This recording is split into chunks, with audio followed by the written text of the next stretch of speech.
Anugerah-Mu Bapa yang membuat kami ada sebagaimana ada pagi ini. Dan anugerah-Mu yang telah bekerja akan terus bekerja menyempurnakan kami. Sampai Kristus nyata terekspresi lewat kehidupan setiap umat-Mu, pelayan-pelayan-Mu dan hamba-hamba-Mu. Sehingga kemanapun kami berada, kemanapun kami pergi, Roh Allah bekerja luar biasa. Orang yang ada di sekeliling kami, yang terhubung dengan kami, mereka diberkati Tuhan. Terima kasih Tuhan sehingga kami dapat berkata identitas kami yang baru. Kami adalah terang dunia, kami adalah garam dunia, dan kami lebih daripada pemenang. Berbicaralah Bapa, demi nama Yesus kami berdoa. Haleluya. Amin. Saya silakan duduk kembali. Shalom. Saya mengucapkan kepada diri saya sendiri, kepada seluruh jemaat, selamat ulang tahun yang ke-59.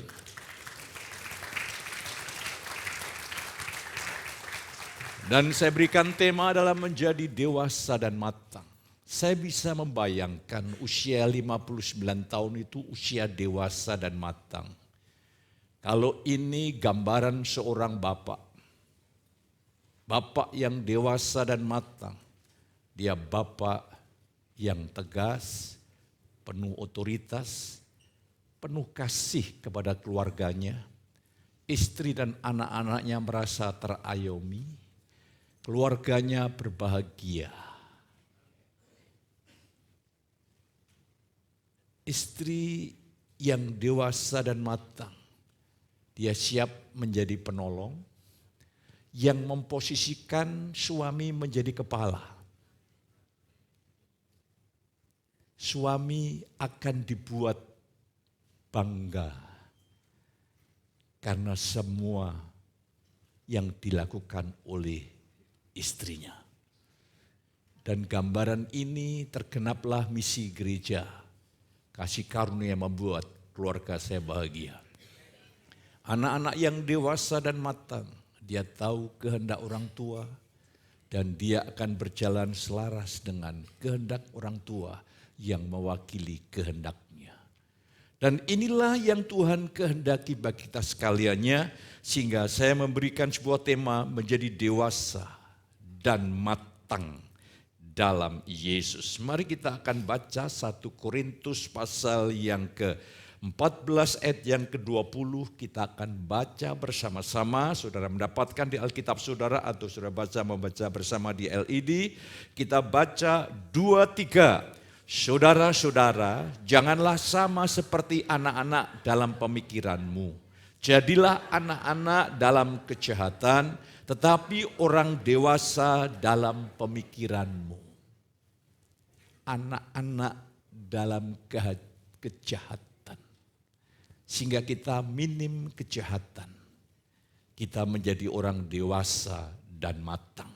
Seperti apa gambaran orang Kristen yang dewasa dan matang sesuai dengan apa yang firman Tuhan katakan, saudara kekasih. Mari saya ingin ajak saudara untuk melihat potensi diri yang Tuhan telah anugerahkan. Kita buka Yohanes 10 ayat yang ke-10. Coba tolong bukakan Alkitab. Saya ingin melihat ayat ini. Ini sebuah janji yang sangat khusus dan istimewa yang Tuhan berikan kepada gerejanya. Yang berkata begini, pencuri datang hanya untuk mencuri dan membunuh dan membinasakan. Aku datang supaya mereka mempunyai hidup dan mempunyainya dalam segala kelimpahan. Kata pencuri itu sebetulnya dalam konteks itu adalah pemimpin-pemimpin agama pada waktu itu. Ya. Jatuh bangunnya organisasi di tangan seorang pemimpin. Jatuh bangunnya gereja di tangan seorang pemimpin. Kualitas kehidupan jemaat dipengaruhi oleh bagaimana seorang pemimpin apakah bertumbuh atau tidak. Jadi kualitas jemaat bukan ditentukan oleh sejauh mana saya mengundang banyak pengkhotbah. Tetapi firman itu telah merombak hidup saya. Dan firman yang telah merombak hidup saya itu mengalir dan tiba saatnya merombak hidup saudara. Yesus datang supaya kita mempunyai hidup dalam segala kelimpahan. Kata mempunyai bukan dari kata Yunani kasusnya indikatif. Berarti Yesus datang tidak otomatis semua orang Kristen hidup dalam segala kelimpahan. Itu dalam kasus bahasa Yunani adalah subjunktif. Itu sebuah bentuk potensial. Ada orang Kristen yang tidak bertumbuh, bayi rohani, kanak-kanak yang hidup secara manusiawi, tidak akan mengalami hidup yang berkelimpahan. Hanya orang Kristen yang bertumbuh dalam kasih karunia, mereka akan mengalami hidup dalam segala kelimpahan. Itu makanya dalam bahasa Yunani itu bentuk subjunktif. Saya berdoa terus supaya seluruh jemaat saudara menjadi dewasa dan matang di dalam Tuhan. Sehingga saudara orang yang berkelimpahan di dalam Kristus, katakan amin. Kalau saudara berkelimpahan di dalam Kristus sebagai bapak-bapak, engkau tidak akan aneh-aneh di dunia ini. Sebagai istri, engkau yang berkelimpahan di dalam Kristus, engkau tidak aneh-aneh. Pengabdian, dedikasimu penuh kepada pasangan hidupmu. Saudara kasih kata hidup dari kata shoi. Karena hidup ini ada 3 kata yang mewakili dalam bahasa Yunani. Yang pertama bios, hidup yang lahiriah ini. Dari kata bios muncul biologi. Ada kata suke dari kata jiwa. Jadi orang yang belum mengenal Yesus, mereka hidup dengan jiwanya, pemikirannya, pendapatnya, kekuatannya, tekadnya sendiri. Dan untuk diri sendiri. Dan yang ketiga yang Alkitab katakan di sini adalah shoe, itu hidupnya Kristus, hidupnya Allah. Dalam bentuk berkelimpahan. Oh, ini sebuah janji yang sangat dahsyat, saudaraku.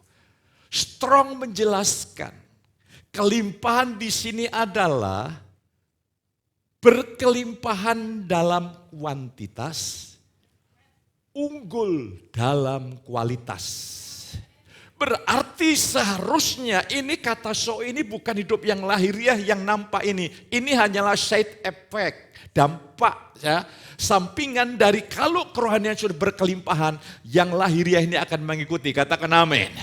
Dan di sini saya mengajak tadi saya dalami di dalam kitab Kejadian 24, Alkitab mencatat di hari tuanya Abraham diberkati dalam segala perkara. Dan ketika Allah bekerja sama dunia bekerja berbeda. Dunia bekerja selalu dari luar ke dalam. Tapi kalau Tuhan dari dalam keluar, makanya Tuhan beroperasi mulai menaruh iman, benih. Dan terus membimbing Abraham berjalan dengan iman sampai titik tertentu apa yang Tuhan janjikan tergenapi. Lah, hari ini mari saya ingin ajak saudara semua untuk melihat di ulang tahun yang ke-59. Pertama, saya bersyukur kepada Allah Bapa, Allah yang setia, Allah alih generasi. Ada saatnya Allah bekerja begitu luar biasa dengan Bapak kita, Bapak Pendeta Ayub. Pengorbanan beliau membuat kita bisa mengalami seperti ini. Dan dampaknya kekal. Dia serahkan tanah ini semuanya untuk pekerjaan Tuhan. Karena pengorbanan seseorang, dampaknya luar biasa. Pengorbanan saudara untuk kerajaan Allah, dampaknya luar biasa. Dan kami bersyukur. Terus Tuhan bekerja sampai sekarang. Tuhan membawa kita di dalam kepenuhan Injil kasih karunia. Saya bisa bayangkan, mengimajinasikan, kalau seandainya ini hanya bayangan saudaraku. Kalau Bapak melihat dari surga, seandainya melihat begitu. Nak, teruskan nak. Teruskan nak. Ini sudah cocok dengan hatinya Tuhan. Dan saya ingin mengajak hari ini kita akan lihat, saudara harus mulai berkelimpahan. Artinya saudara penuh buah roh. Saudara harus penuh kasih. Terus diakhiri di dalam buah roh itu adalah penguasaan diri. Diawali dengan kasih, diakhiri dengan penguasaan diri. Ini merupakan satu bentuk singular. Inilah tanda kedewasaan dan kematangan. Kasih. Kasih itu menyelesaikan banyak perkara. Tuntutan hukum Taurat tergenapi dengan sendirinya kalau engkau hidup dalam kasih. Anggota keluarga saudara akan menangis dan penuh ucapan syukur kalau kedua orang tuanya hidup di dalam kasih. Tetapi anak-anakmu akan mengeluarkan air mata yang berkepanjangan, air mata kesedihan. Mungkin mereka bisa memunculkan keluhannya dalam WhatsApp atau dalam segala macam cara. Mungkin doa mereka berkata, Tuhan, mengapa engkau lahirkan aku? Hanya karena dua orang tuanya tidak hidup dalam kasih. Mari hari ini kita harus masuk di dalam pengalaman dan bagaimana nanti caranya, hambatan-hambatan apa yang menghalang kita di usaha. Kita harus real. Kita harus hidup real. Dan tiba saatnya kita harus mulai menyatakan kehendak Allah. Mari saya ingin tunjukkan bagaimana penggembalaan Rasul Paulus kepada jemaat di Korintus yang mengalami stagnasi, kemacetan, pertumbuhan rohaninya. Paulus memberi teguran dengan berkata, kalau saudara baca nanti dalam 1 Korintus 3 ayat yang ketiga, kamu ini masih duniawi, hidup secara manusiawi, kamu ini bayi rohani. Saudara kekasih, ini bukan jemaat baru. Ini jemaat yang sudah bergerak dengan karunia-karunia. Bahkan mereka pun berkelimpahan di dalam karunia-karunia bahasa roh. Ya. Maka Tuhan ingin kita harus bertumbuh matang, pribadi yang matang. Ternyata tidak bertumbuh itu ditegur oleh Tuhan. Paulus menegur, kamu ini duniawi, tidak bisa bicara dengan kamu dengan perkara-perkara rohani. Saya sangat mencintai cucu saya. Tapi saya tidak bisa bilang, nak besok kalau kamu menikah, kamu harus menikah dengan ini. Maka apa jawab cucu saya? Tidak nangkap dia. Itu makanan apa Pak menikah? Dia nangkap. Lah banyak orang Kristen tidak bisa menangkap kebenaran kasih karunia yang bersifat mendalam. Hari ini saya ingin mengajak saudara, kalau jemaat saudara ingin memahami kedalaman kasih karunia, tidak ada pilihan, setialah beribadah. Ikutlah di dalam care group. Di sana saudara akan bertumbuh. Dan nanti saya ingin ajak saudara untuk melihat kebenaran selanjutnya. Bukan hanya Paulus menegur. Kamu ini loh kok masih duniawi, aku tidak bisa bicara. Hal-hal rohani. Selanjutnya Paulus memberi arahan pada mereka supaya mereka menjadi anak-anak dalam kejahatan tadi bacaan kita. Tetapi menjadi dewasa dalam pemikiranmu. Makin lama sifat jahat yang kita warisi dari Adam makin kurang. Sifat Kristus yang ada di dalam hidup kita ini makin muncul, makin nampak, makin menonjol. Katakan amin. Itulah kehendak Tuhan di hari ulang tahun ini, jadikan momentum. Ya, divine momentum untuk betul-betul momentumnya Allah, ilahi, untuk kita mengalami terobosan. Pagi hari ini Tuhan mengajar mengapa kita tidak bertumbuh. Ya. Dan Tuhan akan berikan jalan keluar kepada jemaat yang tidak bertemu. Paulus menegur, tapi juga mengajar, memberi solusi, memberi arahan. Hari ini juga Tuhan menegur, secara manusiawi kamu ini harusnya sudah dewasa, sudah matang. Dan kalau bayi rohani, saudara bisa bayangkan. Kalau diberi kesempatan pelayanan, waduh, bikin pusing dan bikin pusing banyak orang. Maka saya akan berikan kesempatan orang-orang yang dewasa yang berhubungan dengan saya dalam pelayanan. Usul-usul orang-orang yang tidak dewasa dalam pelayanan, saya tidak beri kesempatan. Karena gereja ini gereja tempatnya orang-orang dewasa di dalam Yesus. Mari saya ingin ajak kita sekalian untuk melihat bersama-sama bagaimana Tuhan memberikan sebuah metafora ilustrasi dari pohon anggur untuk hidup kita. Ilustrasi itu sangat penting, tapi itu hanya sarana, bukan sasaran. Sasarannya adalah kita mengenal prinsip-prinsip iman, prinsip-prinsip kebenaran Alkitab. Ilustrasi adalah sebuah cerita, perumpamaan atau perbandingan yang digunakan untuk menjelaskan ajaran Alkitab dan prinsip-prinsip iman Kristen. Dan Tuhan memunculkan kehidupan kita ini seperti ranting dari pokok anggur. Saya ingin menjelaskan tentang ranting dari pokok anggur bukan dari aspek ilmu pertanian, tapi dari aspek praktis di mana pemahaman yang mungkin dangkal berbeda dengan ahli pertanian tentang pohon anggur ini untuk berguna bagi pertumbuhan rohani kita. Mari saya ingin ajak saudara untuk melihat beberapa hal tentang ranting dari sebuah pokok anggur. Pohon anggur itu akan berbuah pada usia 1 sampai 2 tahun. Tapi ada jenis-jenis tertentu yang lebih cepat berbuah. Jadi ada waktu. Ada waktu yang jelas untuk pohon anggur ditanam dan sampai berbuah, ada waktu yang jelas. Nanti saya ingin jelaskan.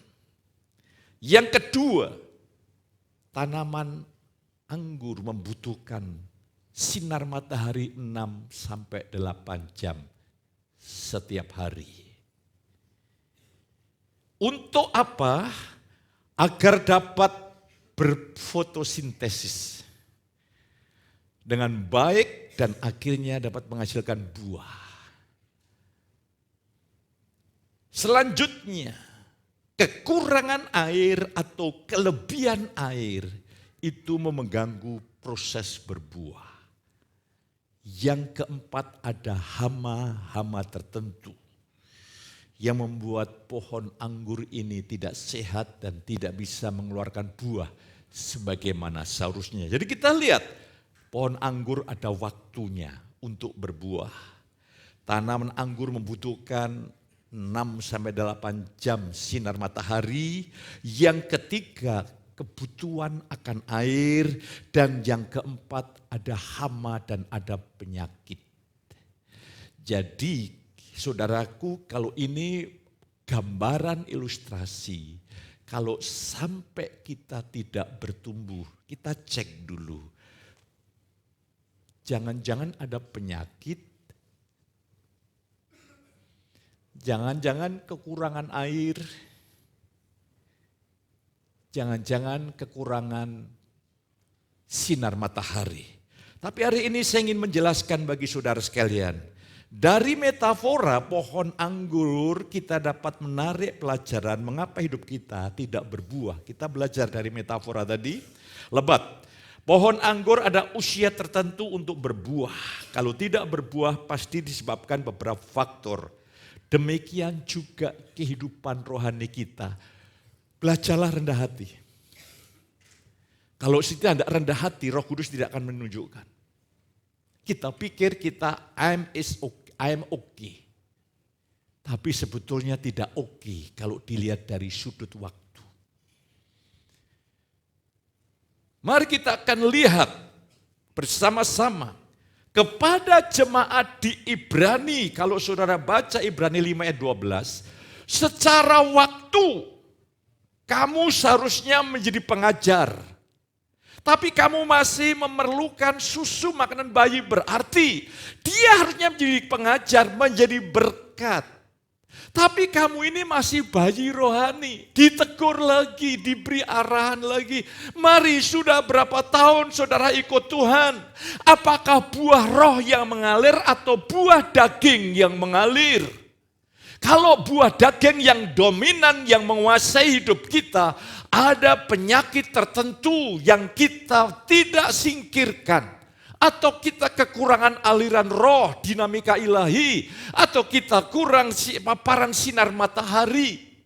Kita mau belajar terbuka pada pagi ini, jadikan ini momentum saat yang tepat untuk saudara mengalami percepatan pertumbuhan rohani. Kalau engkau membuka hati dengan rendah hati, Tuhan bisa menukar kelambatan kita, kelambanan kita akan Tuhan percepat. Sehingga Tuhan itu sangat amat berkepentingan anak-anaknya bertumbuh dewasa. Hanya orang dewasa yang hidupnya memuliakan Tuhan, katakan amin. Orang Kristen yang kanak-kanak selalu ingin mencari kesenangan diri, memuliakan diri sendiri.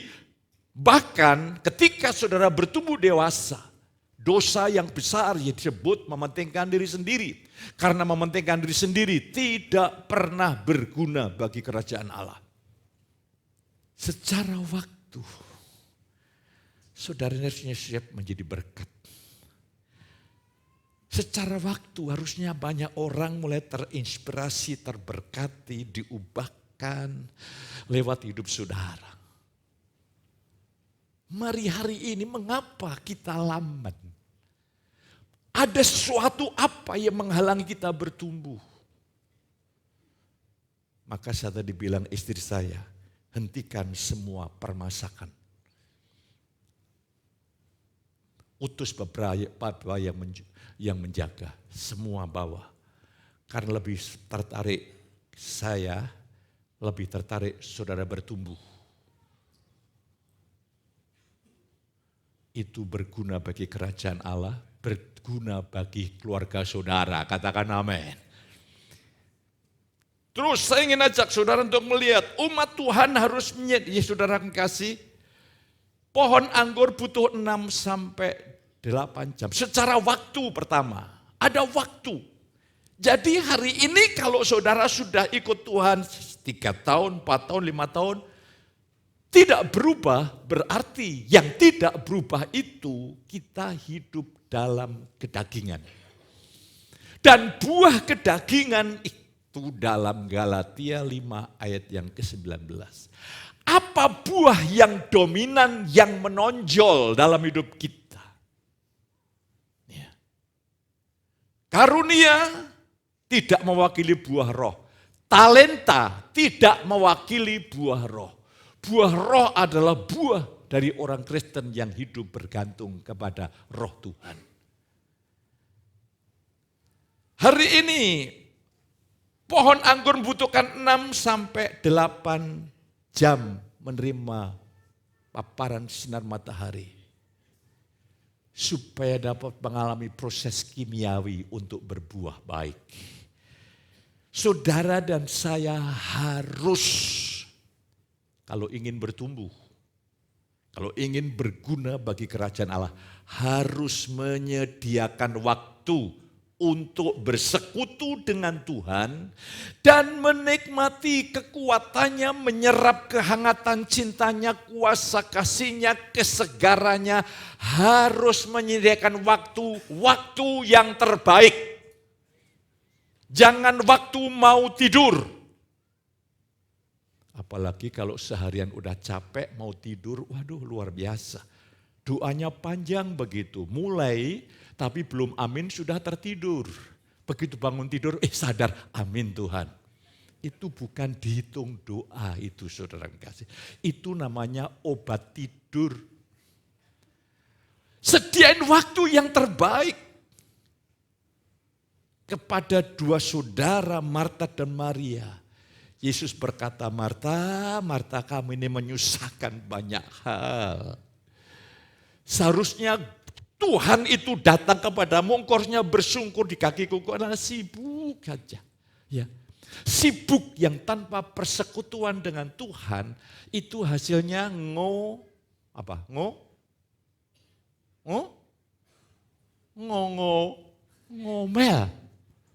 Saya ingin ada persiapan, ini saya bersyukur care group menyediakan makanan.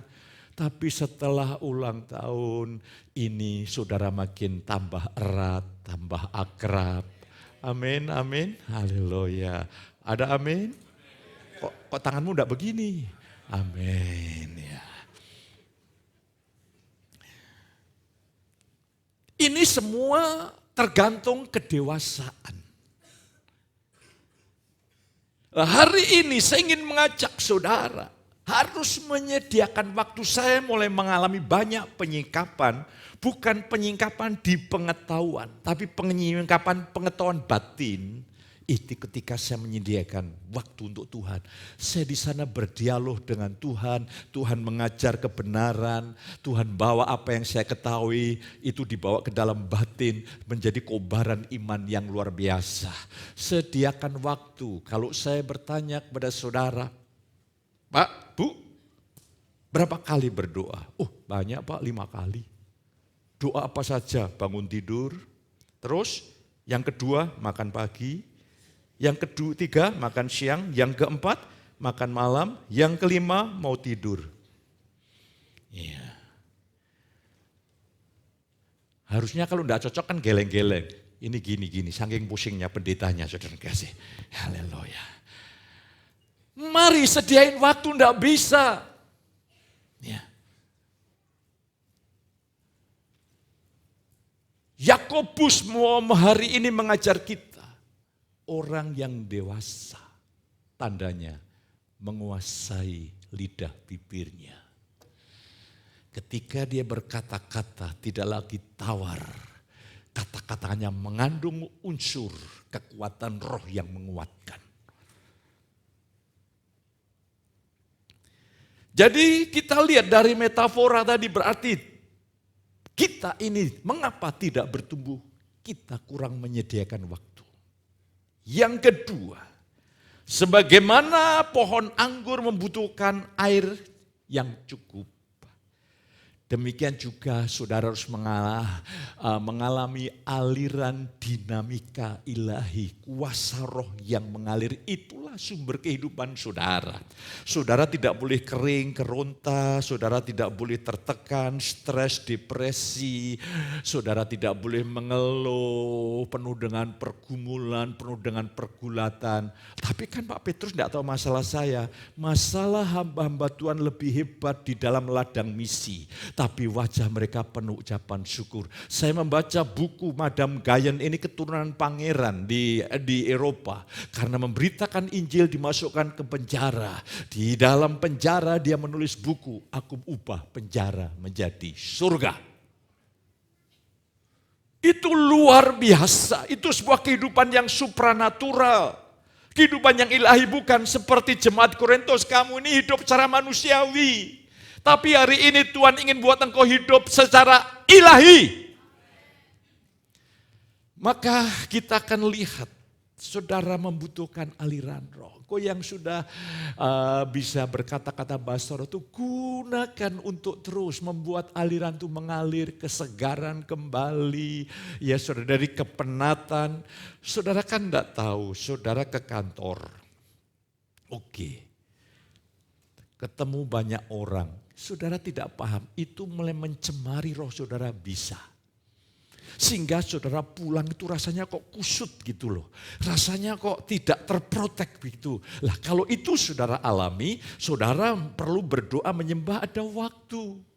Kalau tidak, ketika saudara kusut batin saudara dan engkau tidak membangun dan rohmu kering. Ketika roh saudara kering, rohmu tidak lagi berkuasa, jiwamu yang berkuasa, engkau akan gampang jatuh dalam pencobaan. Ingat, pencobaan ada di mana-mana. Dalam semua lapisan usia, pencobaan ada di mana-mana. Tapi pencobaan tidak lagi menjadi pencobaan. Karena apa? Kita tahu rahasianya, pencobaan itu kita dicoba oleh keinginan. Kalau kita tidak menginginkan sesuatu dan kita hanya menginginkan Tuhan, iblis bisa menggoda dan mencoba, tapi kita tidak tercobai. Tapi kalau saudara kurang waktu doa, kurang menyerap kekuatan kuasa kasihnya, keinginan daging mulai muncul. Iblis itu bisa membangkitkan keinginan daging. Ya. Coba lihat saudaraku kasih berita-berita di internet. Iblis itu punya sarana untuk memunculkan daging. Sistem dunia, nilai dunia dan semua yang ada bisa mencoba untuk membangkitkan daging. Padahal daging kita sudah tersalib sekali untuk selama-lamanya. Hari ini kita akan lihat kita memerlukan aliran kesegaran. Sementara mendengarkan firman ini saya sedang mengalirkan roh Allah lewat roh saya. Ketika hatimu terbuka dan rohmu dan rohku menyatu, maka aliran itu makin kuat bekerja dalam saudara. Maka engkau kita pulang ada kekuatan untuk mengalami perubahan hidup yang luar biasa. Dan yang perlu diperhatikan setiap anak-anak Tuhan supaya dapat bertumbuh dengan baik dan berbuah lebat, saudara dan saya melihat hambatan rohani yang mengalami pertumbuhan. Ini apa hambatan ini loh, saudara perlu hari ini terbuka. Alkitab mengajarkan ini hambatan yang saya boleh katakan fatal. Kalau saudara baca Matius 13, 19 sampai 23, ya tidak perlu saya bacakan, nanti perlu saudara itu bicara tentang hal kerajaan Allah itu seperti orang menanam benih. Ya. Akan saya buka di sini saja. Ini. Pertama, benih itu jatuh di pinggir jalan. Mungkin saudara kurang memahami dalam konteks Indonesia. Kalau di kampung-kampung itu, pinggir jalan itu kayak bahasa Jawanya itu galengan. Galengan itu memang dibuat jalan. Sehingga karena dibuat jalan keras. Ketika benih itu jatuh di tanah yang keras, tidak bisa bertumbuh. Dan iblis mencurinya. Yang kedua, benih itu jatuh di tanah yang berbatu-batu, di mana tanahnya tipis. Yang ketiga, benih itu jatuh di semak duri. Yang keempat, jatuh di tanah yang baik. Ini pelajaran. Pertama, benih itu potensi untuk bertumbuh luar biasa. Katakan amin. Kerajaan Allah seperti benih biji sesawi itu benih yang paling kecil di antara tanaman. Tapi ketika ditanam dan mencapai kepenuhannya, itu menjadi pohon yang besar dan banyak burung-burung bertengger dan itu menjadi tempat orang bisa ketika panas datang untuk bisa di bawah pohon itu terhindar dari paparan sinar matahari. Artinya apa, saudara kekasih? Ketika benih itu bertumbuh, tandanya hidupmu akan dipercaya menaungi banyak orang. Saudara kekasih, saudara akan betul-betul hidup saudara akan menaungi banyak orang, menjadi berkat bagi banyak orang. Mari kita lihat, jangan diukur berapa banyak orang yang tersakiti lewat kata-kata kita. No, itu harus kita singkirkan. Berapa banyak orang yang terberkati lewat hidup kita. Haleluya. Sehingga kehadiranmu ditunggu dan dinanti. Orang ingin ketemu dengan saudara. Ya. Jangan sampai ketika nanti masak bersama ya ada orang berkata, oh jangan Pak, saya jangan masak dengan si A. Itu si A itu.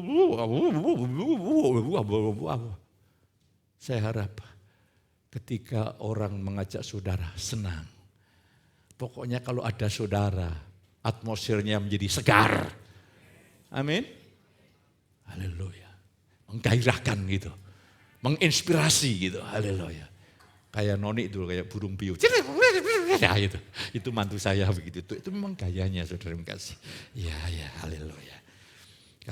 Kalau anak saya sama seperti saya itu, tenang tapi menghanyutkan.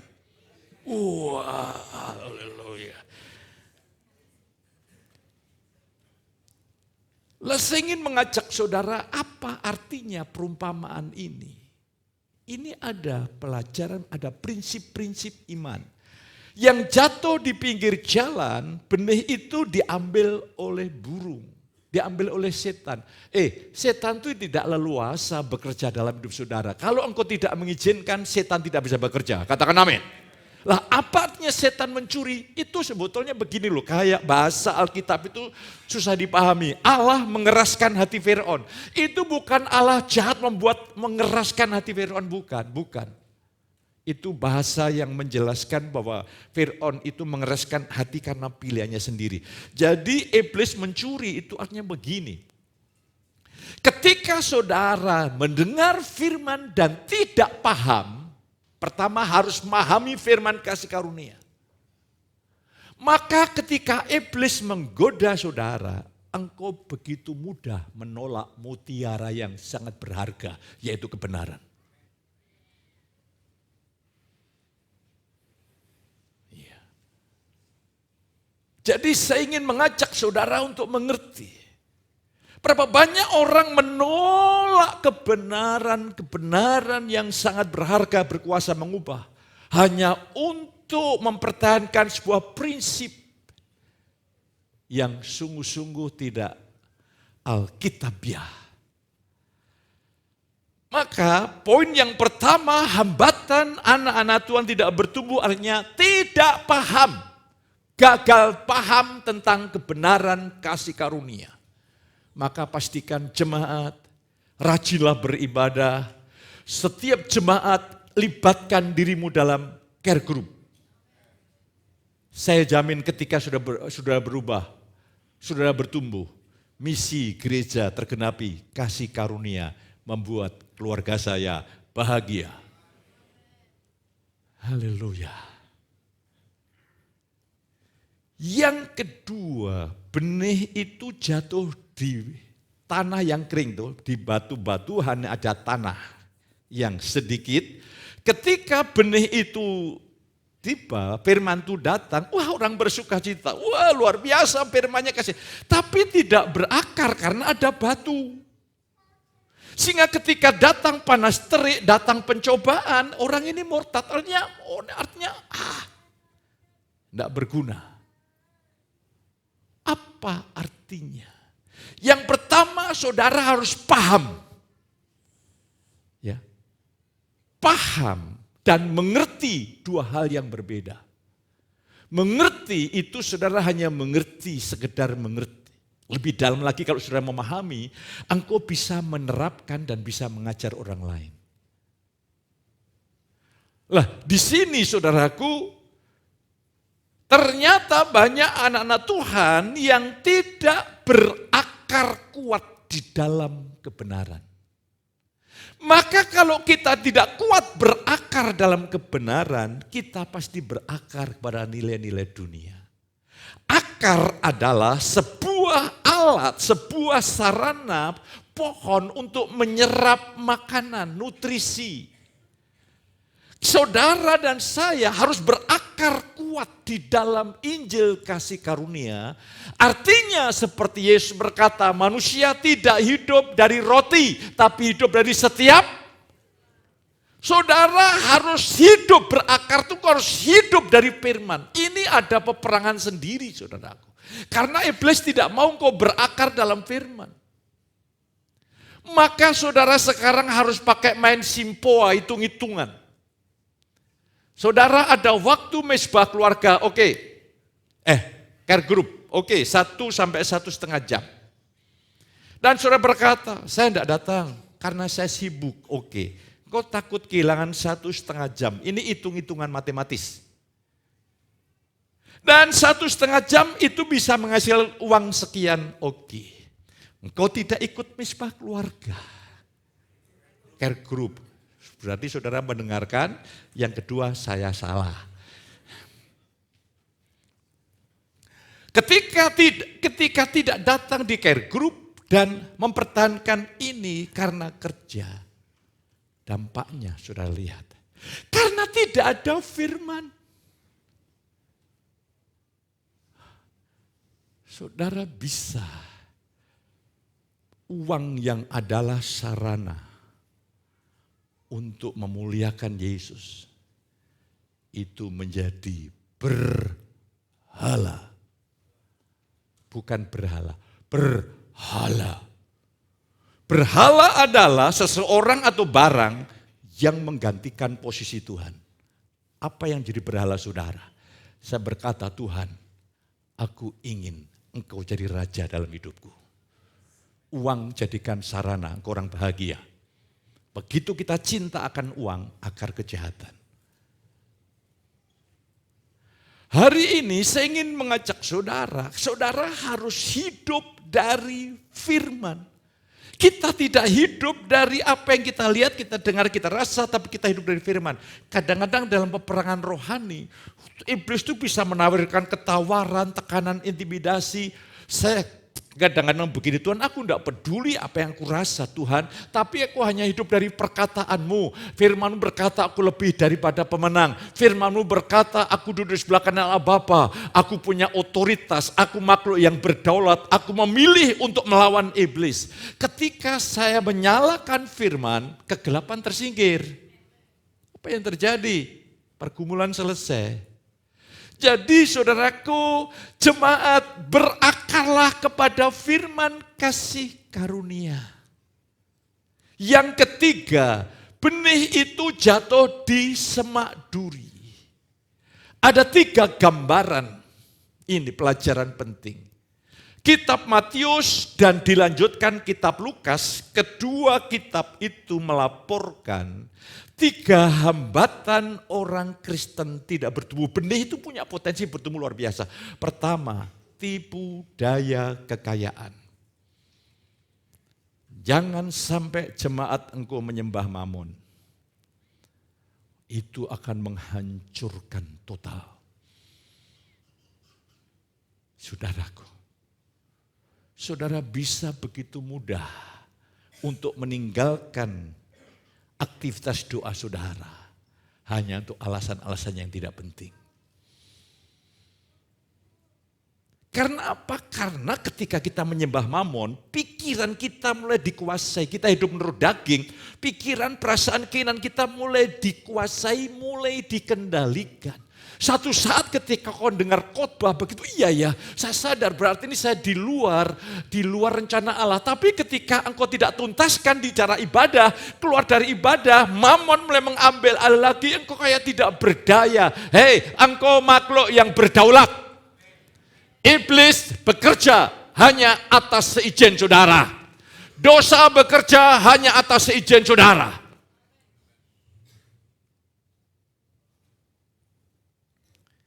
Yang kedua, kekhawatiran hidup.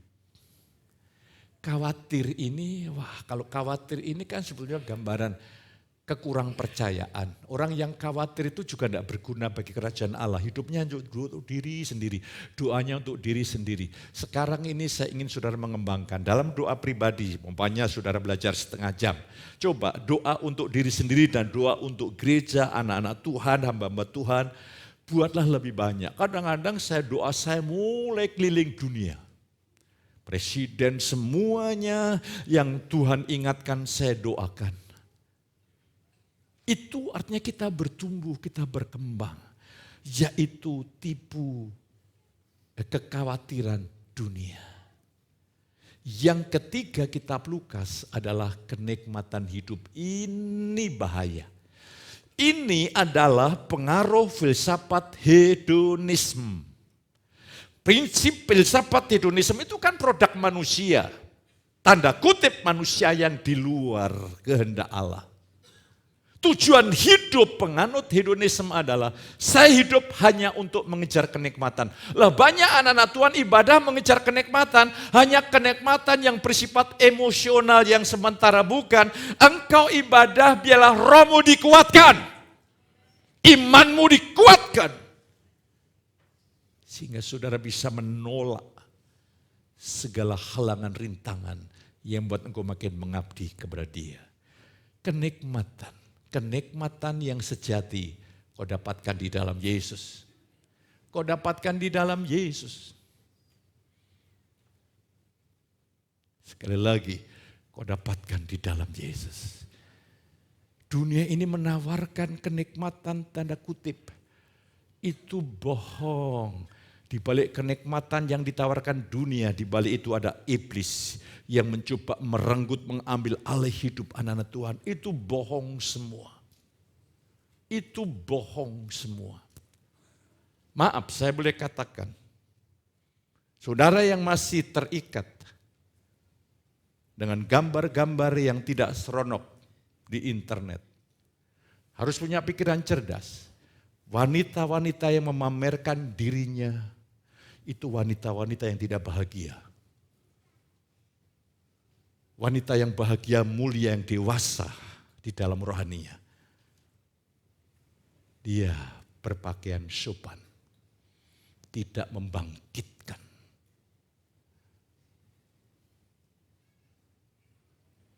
NEFSU.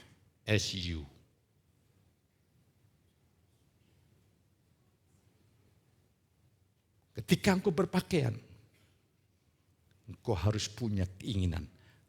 Lewat pakaianku, orang memuliakan Yesus. Benih yang jatuh di tanah yang baik. Orang yang hatinya baik, orang itu rindu akan firman. Dia berusaha untuk faham.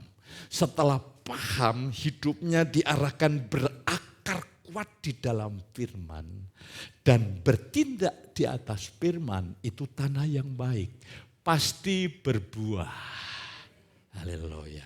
Jadi saudara harus semat ya. Saya khotbahin ini mungkin ada yang tersinggung begitu. Hitung-hitung, tersinggung paling-paling setengah jam tersinggung.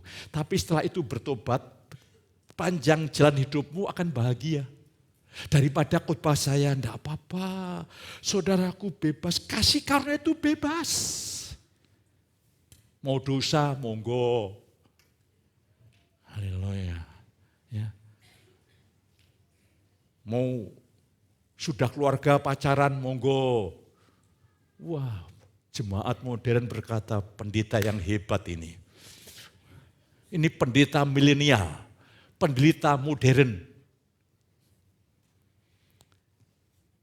Saya belajar untuk setia dengan Tuhan saja. Kita akan lihat, setelah kita melihat hambatan-hambatan yang ada, tadi jadilah anak-anak dalam kejahatan, dewasa dalam pemikiranmu. Lah, saya ingin menjelaskan di sini dalam Filipi 2 ayat 5, ini agak panjang tidak apa-apa.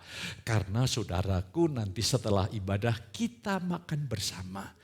Jadi saudara, karena ini juga menuntut, tapi berikan ketenangan, jangan menuntut, nanti ada waktunya. Dalam Filipi 2 ayat 5 ada yang menerjemahkan begini, milikilah sikap Yesus. Kalau dalam bahasa Alkitab saudara, taruhlah pikiran dan perasaan yang ada pada Yesus. Tapi di dalam ada terjemahan lain yang mengatakan, milikilah sikap Yesus. Sikap adalah cara pandang secara mental atau paradigma.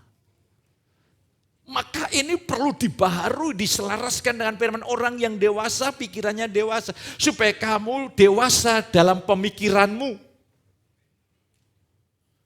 Pikiran kita makin selaras dengan firman. Saudara bisa melihat segala sesuatu di padang Tuhan. Sebetulnya yang bikin masalah itu apa toh? Ini loh cara berpikir yang duniawi ini. Akhirnya apa? Roh kita ini surgawi, tapi cara berpikir kita duniawi. Akhirnya kita reaksi hidup kita adalah dia duniawi. Contoh, apakah saudara orang yang reaktif atau proaktif? Stephen Covey dalam bukunya Seven Habits. Tokoh-tokoh orang besar itu dia bukan orang yang reaktif tapi proaktif. Reaktif itu kita ini cepat terangsang gitu, cepat marah, cepat memberikan reaksi. Orang yang proaktif menurut Filsuf, orang yang bertindak di atas pikiran yang penuh dengan pengetahuan. Tetapi bagi orang yang beriman, orang yang proaktif, bertindak meresponi tuntunan, bimbingan, firman lewat rohnya. Saudaraku, saya ingin ajak saudara, sikap adalah cara pandang secara mental. Kedewasaan kita sangat dipengaruhi oleh cara berpikir kita. Ketika seseorang memiliki pikiran kanak-kanak, akan berkata-kata, merasa seperti kanak-kanak, dan bersifat kanak-kanak dalam 1 Korintus 13:11. Jadi sifat kanak-kanak itu ekspresi dari cara berpikir kanak-kanak. Ketika seseorang memiliki pikiran kanak-kanak, sifat kanak-kanak, kata-katanya kanak-kanak, perbuatannya kanak-kanak, bukan dewasa dan matang. Haleluya. Sebetulnya semua masalah tantangan hidup itu sudah ada di bawah kakimu. Tapi karena pikiran kita ini tidak sampai, kita bereaksi seperti kebanyakan orang. Harusnya reaksimu seperti Kristus, responmu seperti Yesus.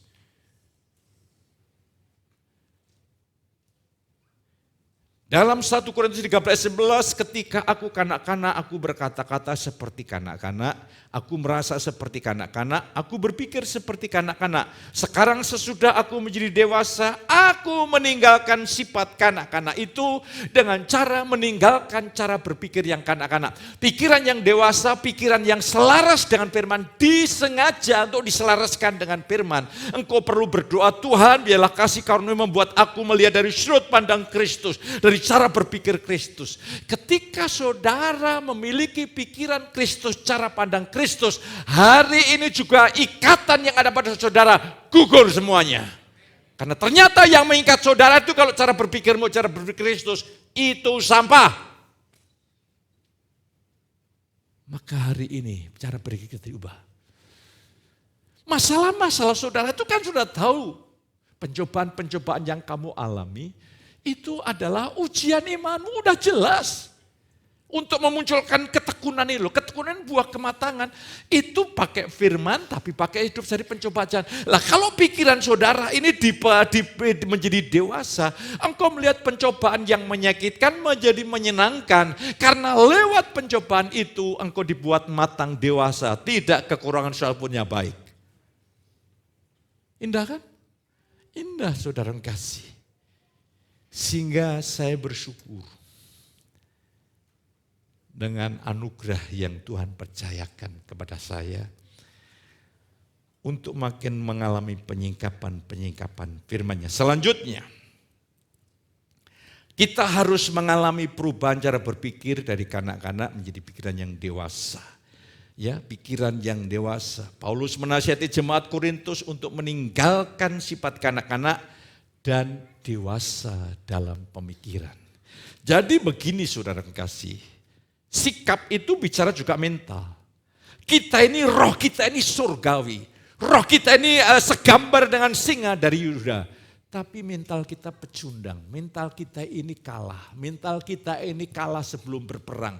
Mental kita ini lemah, mental kita ini mental manusiawi, bukan mental ilahi. Ketika engkau memiliki roh yang surgawi, roh yang penuh otoritas, dilengkapi dengan mental surgawi, saya katakan tidak ada yang bisa mengalahkan saudara. Dan kau akan tetap maju dan maju dan maju di dalam Tuhan. Dewasa dan matang berarti hidup kita ini menyatakan buah roh. Orang Kristen yang kanak-kanak hidupnya berpusat diri, bergantung diri, ini menderita karena diri ini sumber kejahatan. Saya sudah mengatakan di dalam Roma 7 ayat 14 dikatakan di sana. Ego de sarkinos eimi. But I'm human. Saya ini bersifat daging, short under the control of sin. Itu ada di bawah kontrol kendali dosa. Itu yang pertama, I'm human bentuk present, terjual itu bentuk perfect. Jadi ketika engkau bergantung diri, mengandalkan diri, langsung otomatis dosa bekerja. Ketika engkau bergantung Kristus, kebenaran firman itu berkatakan dosa tidak lagi berkuasa. Tinggal bergantung siapa kita. Ada potensi, ada pengharapan, ada solusi, saudara kasih. Orang Kristen yang dewasa, tandanya adalah buah roh. Bapak-bapak, bagaimana anak-anakmu merasa terayomi atau menderita? Ibu-ibu, jangan bandingkan anak-anakmu dengan anak-anak yang lain. Itu anak-anakmu akan minder. Bapak-bapak, engkau bisa memukul anakmu yang masih kecil dan pantatnya yang dipukul. Karena ini sarafnya kurang tapi dagingnya banyak. Haleluya. Kalau saudara anakmu sudah dewasa, jangan kau pukul, dia malu.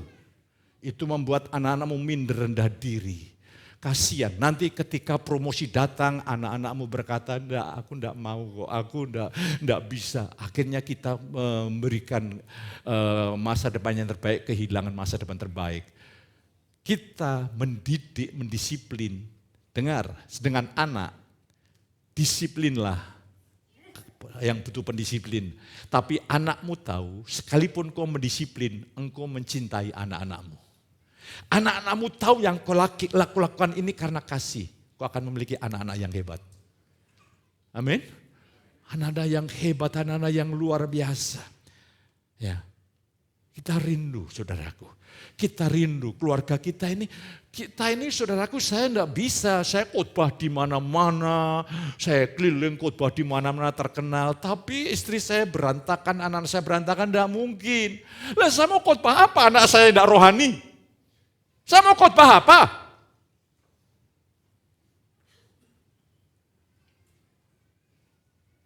Istilahnya nanti jargon apa? Jargoni, artinya apa? Saudara lebih tahu dari saya. Saya mau bicara apa? Itulah sebabnya sebagai suami, saya sebagai nabi, sebagai raja, sebagai imam, saya doa syafaat untuk anak-anak saya. Sekalipun anak saya sudah menjadi hamba Tuhan yang dipakai Tuhan luar biasa, saya terus doakan. Oh, doa saya 2 kali lipat untuk anak saya.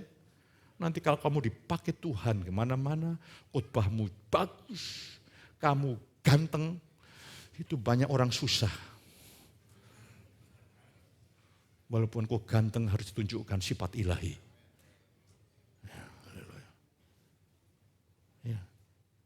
Karena sekarang ini pendeta-pendeta zaman sekarang ini cakep-cakep. Yang cewek cakep, yang laki ganteng. Pendeta zaman dulu jelek-jelek karena kurang gizi. Sekarang ini waduh, anak-anak pendeta kan waduh, oke. Nah, makanya hati-hati ya, Nang ya. Supaya pekerjaan Tuhan dapat berjalan dari generasi ke generasi, ke generasi, ke generasi. Haleluya. Haleluya. Siapa di antara saudara yang ingin ikuti jejak Pak Ayub? Bapak kita? Berikan yang terbaik untuk Tuhan. Kalau sesuatu kau makan sendiri untuk diri sendiri, dampaknya sementara. Tapi kalau kau persembahkan kepada Tuhan, dampaknya luar biasa. Katakan amin. Dan saudaraku, buah ini harus nampak, dan buah itu diawali kasih, diakhiri penguasaan diri. Ini berdaulat itu artinya saya roh kuasa roh kudus membuat saya hidup dalam pemerintahan kerajaan Allah di mana saya menguasai diri untuk Kristus. Saudara, ini tanda kematangan tuh kok berkuasa tubuh ini loh, perintahkan tubuh ini. Jangan izinkan pikiran yang aneh-aneh masuk dalam pikiranmu. Emosi yang tidak jelas. Patahkan dalam nama Yesus dengan memperkatakan firman. Keinginan-keinginan yang tidak selaras dengan firman. Itu dalam area pilihan saudara. Kau harus berkuasa atasnya. Itulah arti dewasa dan matang berdaulat penuh. Hari ini engkau bahagia. Jadi engkau tidak memilih tidak bahagia, katakan amin. Kau bertobat, taat kepada Dia, itu pilihan saudara.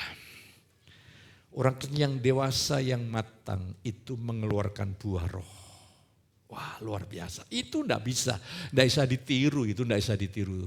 Ya, anak saya Ina waktu masih kecil itu kadang-kadang di depan kaca gitu pakai sepatu mamahnya, sandal mamahnya, pakai baju mamahnya, bergaya kayak orang dewasa. Padahal kanak-kanak saudara tidak bisa bergaya-gaya buah roh. Kalau memang kanak-kanak nanti buah roh bisanya 5 menit. Setelah itu kedagingan muncul lagi. Tapi kalau engkau dewasa, natural dan alami, buah roh mengalir. Sehingga teman-teman kantormu semuanya terinspirasi lewat hidup saudara. Dan pelayanan mulai berdampak. Ingat, ada 3 perumpamaan. Ada yang dapat 1 talenta, 2 talenta, 5 talenta. Semua jemaat engkau punya paling minimum 1 talenta. Saudara harus gunakan talenta itu dan engkau berkata begini, saya bertanggung jawab dengan pekerjaan Tuhan. Sesuai dengan yang Tuhan karuniakan. Mungkin tidak banyak seperti saya, seperti pendeta muda Daniel. Bukan banyaknya, kesetiaan dengan talenta yang Tuhan berikan. Kau akan menjadi orang yang luar biasa. Dan akhirnya saudara seperti Paulus, Filipi 1 ayat 26, sehingga kemegahanmu dalam Kristus Yesus makin bertambah karena aku, apabila aku kembali kepada kamu. Luar biasa. Berdoalah, Tuhan aku rindu berbuah. Banyak orang terinspirasi, terberkati, diubahkan, dijamah, dibangunkan. Oh, luar biasa. Makanya nanti setelah saya khotbah, saya akan panggil berpeparekan karena ada kabar baik. Kira-kira nanti Agustus kalau Tuhan maksud kita mau adakan ibadah Bapak-Bapak.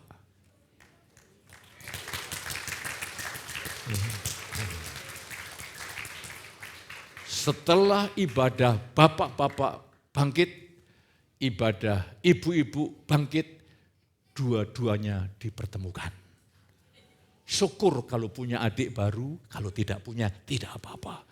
Haleluya, haleluya. Sehingga di-crash begitu, sehingga akan kita latih bersama-sama. Dan nanti saya akan doakan beberapa rekan-rekan yang ada di Misbah Keluarga akan menjadi pelayan-pelayan.